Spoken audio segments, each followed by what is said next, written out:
कारीगर था जी, कारीगर हटा दिया, क्या करें। इतना बुरा हाल हो गया कारोबार का कि पूछो मत। आप ये देखिए कहाँ था सोना और कहाँ आ गया।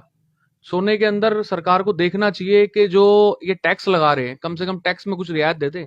कल बजट है, बजट के अगर अंदर सरकार चाहे, देखो ऊपर से नीचे तक बीजेपी है और व्यापारियों के हित में काम करती है बीजेपी।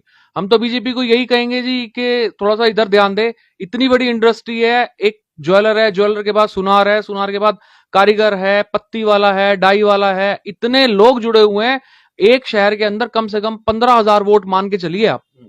अगर ये इंडस्ट्री खत्म हो जाती है तो आप ये देखो कितना सरकार को, और हम बीजेपी को यही कहेंगे, माननीय प्रधानमंत्री नरेंद्र मोदी जी को यही कहेंगे, प्लीज टैक्स कम करो, जितना भी है इसको टैक्स को बिल्कुल नॉर्मल कर दो। इससे दो फायदे होंगे। एक तो चलो इंटरनेशनल मार्केट में सोना बढ़ रहा है, वो एक अलग बात है। इससे दो बड़े फायदे होंगे। एक तो ये होगा कि सोना चाहे कुछ हद तक कम होगा। दूसरा बड़ी बात, जो स्मगलिंग हो रही है सोने की, इंडिया के अंदर स्मगल होकर बाहर से सोना आता है, हमारे देश के लिए हालात ठीक नहीं रहते, वो स्मगलिंग भी कम होगी। मैं आपको यही कहूंगा जी कि कल बजट है, बजट के हिसाब से सोना कम करा जाए, नहीं तो बहुत बड़ा, आप ये देखिए कि बहुत बड़ा आघात पहुंचेगा हर एक माँ बहन के पास। चाहे 10 ग्राम सोना है, चाहे 1 ग्राम सोना है, सोना होना बहुत जरूरी है। आप ये देखिए कि कल को कुछ भी ऐसी बड़ी चीज आती है, कोई काम नहीं आता जी, सोना सच्चा साथी है, वो काम आता है। और गवर्नमेंट ने हॉलमार्क कर ही दिया है, अब तो घबराने वाली बात नहीं, ना कोई टांका लगता। जितने हॉलमार्क में लोग हैं, उतने हॉलमार्क में आपका सोना बिक जाएगा। तो मैं यही कहूंगा सबसे, कृपया करें थोड़ा सा बाजार में ध्यान रखें।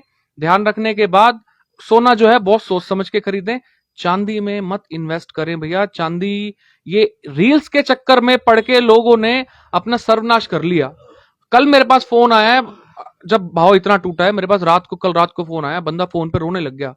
कह रहा मैंने पैसे उठा करके, मतलब लोन पर के, अपनी उसकी बैंक में बनी हुई थी, वहां से पैसे उठा करके 4,01,000 रुपए के भाव में चांदी खरीदी, और बहुत मोटी चांदी खरीदी है।